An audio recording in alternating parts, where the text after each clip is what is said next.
Hai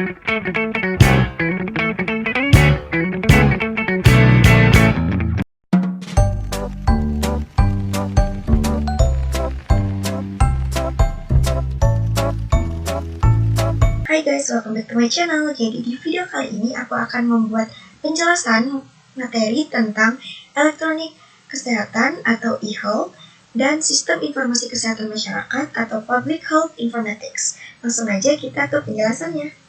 Elektronik kesehatan atau e-health dan sistem informasi kesehatan masyarakat atau public health informatics.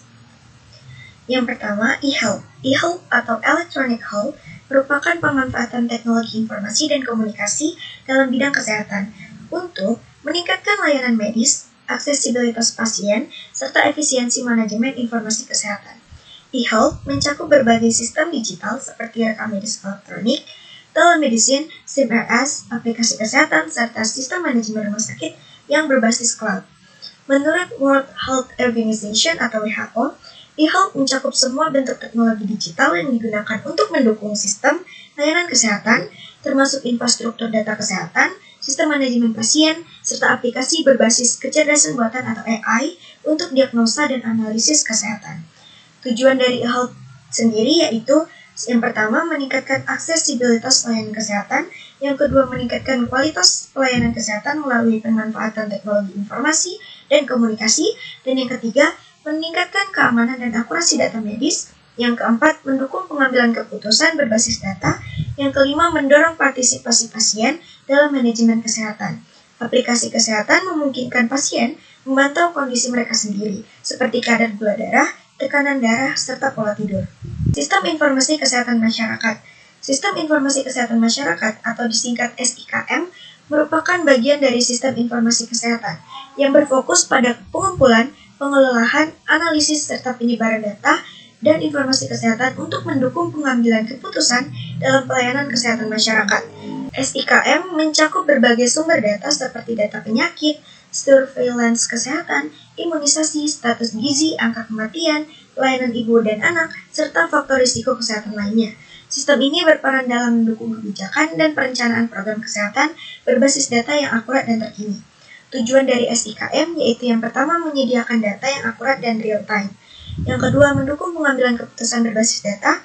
Yang ketiga membantu dalam deteksi dini, pemantauan dan pengendalian penyakit menular, serta tidak menular melalui sistem surveillance kesehatan. Yang keempat, meningkatkan efisiensi dalam pengelolaan layanan kesehatan.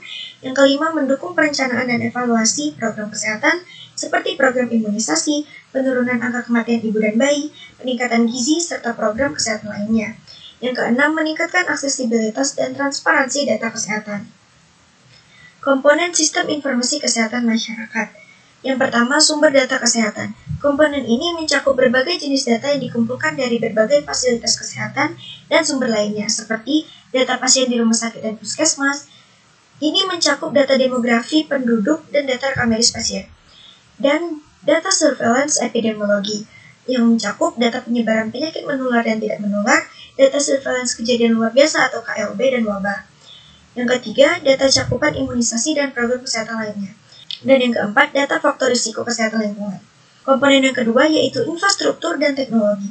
Komponen ini mencakup sistem yang digunakan untuk menyimpan, mengelola, dan menganalisis data kesehatan. Yang ketiga, analisis dan penyajian informasi. Komponen ini bertanggung jawab atas pengolahan data kesehatan masyarakat agar dapat digunakan secara efektif. Yang keempat, regulasi dan kebijakan kesehatan. Komponen ini memastikan bahwa implementasi SIKM sesuai dengan kebijakan pemerintah dan regulasi yang berlaku. Yang kelima, penggunaan dan tenaga kesehatan. Komponen ini mencakup berbagai pihak yang menggunakan dan mengelola sistem informasi kesehatan masyarakat. Tantangan yang dihadapi dalam implementasi e-health. Yang pertama, interoperabilitas sistem. Banyak rumah sakit dan klinik menggunakan sistem yang berbeda, sehingga sulit untuk mengintegrasikan data pasien antar fasilitas kesehatan. Yang kedua, keterbatasan infrastruktur teknologi. Masih ada daerah yang mengalami keterbatasan akses internet, terutama di wilayah terpencil. Yang ketiga, keterbatasan tenaga IT di sektor kesehatan. Diperlukan tenaga IT yang mampu mengelola sistem, tetapi masih banyak rumah sakit yang kekurangan SDM dalam bidang ini. Yang keempat, diperlukan biaya implementasi dan perawatan yang besar. Yang kelima, kesenjangan digital dalam masyarakat. Tidak semua pasien memiliki akses ke perangkat digital atau internet untuk menggunakan layanan e-health. Yang keenam, kepercayaan masyarakat terhadap teknologi kesehatan. Beberapa pasien masih lebih percaya pada konsultasi langsung dengan dokter dibandingkan layanan telemedicine atau sistem otomatis dalam diagnosis. Tantangan dalam implementasi SIKM. Yang pertama, resistensi terhadap perubahan. Beberapa tenaga kesehatan masih lebih nyaman dengan metode pencatatan manual dibandingkan sistem elektronik. Yang kedua, keterbatasan infrastruktur teknologi. Tidak semua daerah memiliki jaringan internet yang stabil untuk mendukung SIKM berbasis cloud. Yang ketiga, keterbatasan tenaga IT di sektor kesehatan. Pengelolaan SIKM memerlukan tenaga IT yang kompeten, tetapi masih banyak rumah sakit dan puskesmas yang tidak memiliki tim IT khusus. Keempat, kurangnya integrasi dengan kebijakan kesehatan nasional. Program kesehatan nasional seringkali tidak sepenuhnya terhubung dengan sistem informasi di daerah, menyebabkan ketidaksesuaian dalam pengambilan keputusan berbasis data. Kelima, kurangnya literasi digital di kalangan tenaga kesehatan. Banyak tenaga kesehatan yang belum terbiasa menggunakan sistem digital, terutama di daerah dengan keterbatasan akses teknologi. Yang keenam, kesiapan budaya organisasi dalam menerapkan SIKM. Beberapa institusi kesehatan belum memiliki budaya kerja yang siap beradaptasi dengan sistem informasi kesehatan. Contoh kasus 4 tentang electronic health, yaitu inovasi implementasi e-health sebagai manifestasi smart city di kota Yogyakarta untuk meningkatkan kualitas pelayanan kesehatan ibu dan anak.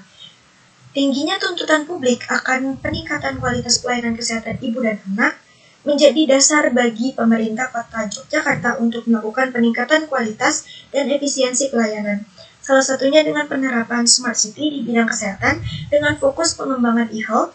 Pelayanan kesehatan ibu dan anak sering menghadapi tantangan seperti akses layanan yang terbatas, antrean panjang di fasilitas kesehatan, dan kurangnya sistem pemantauan kesehatan yang efektif. Dengan implementasi e-health, informasi kesehatan dapat diakses secara real-time, konsultasi medis dapat dilakukan secara daring, sistem pencatatan medis menjadi lebih terintegrasi, peningkatan efisiensi layanan kesehatan, dan kemudahan dalam akses informasi medis. Berdasarkan penelitian ini, implementasi e-health di Yogyakarta terbukti memberikan manfaat yang signifikan bagi pelayanan kesehatan ibu dan anak, terutama dalam meningkatkan akses ke layanan medis, efisiensi pencatatan data, serta kualitas perawatan kesehatan. Namun, masih terdapat beberapa tantangan yang perlu diselesaikan agar e-health dapat diterapkan secara lebih optimal. Tantangan yang dihadapi dalam implementasi ini yaitu kesenjangan literasi digital, keterbatasan infrastruktur internet, dan keamanan data pasien. Untuk mengatasinya, yaitu dengan meningkatkan literasi digital, integrasi dengan program kesehatan nasional, dan penguatan infrastruktur teknologi. Contoh kasus bab 5, sistem informasi layanan kesehatan berbasis mobile yang mengintegrasikan instansi layanan kesehatan di Kota Pekalongan. Kota Pekalongan belum memiliki sebuah sistem informasi layanan kesehatan yang mengintegrasikan semua institusi kesehatan di Kota Pekalongan, serta yang mudah diakses oleh masyarakat dari manapun dan kapanpun. Belum adanya sistem informasi tersebut tentunya menjadi kendala bagi masyarakat yang ingin secara cepat dan akurat mendapatkan informasi terintegrasi tentang layanan kesehatan yang tersedia di seluruh Kota Pekalongan. Penelitian ini menyimpulkan bahwa sistem informasi layanan kesehatan berbasis mobile di Kota Pekalongan mampu meningkatkan efisiensi dan aksesibilitas layanan kesehatan bagi masyarakat. Instansi layanan kesehatan di Kota Pekalongan melakukan peningkatan kualitas pelayanan kesehatan melalui digitalisasi dan integrasi sistem antar instansi kesehatan, meningkatkan akses masyarakat terhadap layanan kesehatan, khususnya melalui pendaftaran online dan telekonsultasi. Diperlunya dukungan lebih lanjut dari pemerintah daerah untuk memperluas implementasi pada sistem ini ke seluruh fasilitas kesehatan di Kota Pekalongan.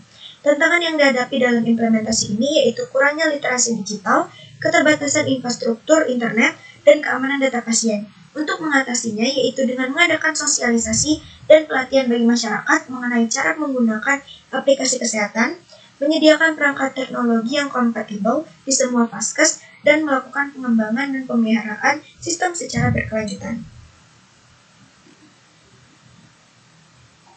Aku rasa segitu dulu penjelasan materi dari aku. Semoga berguna. See you guys!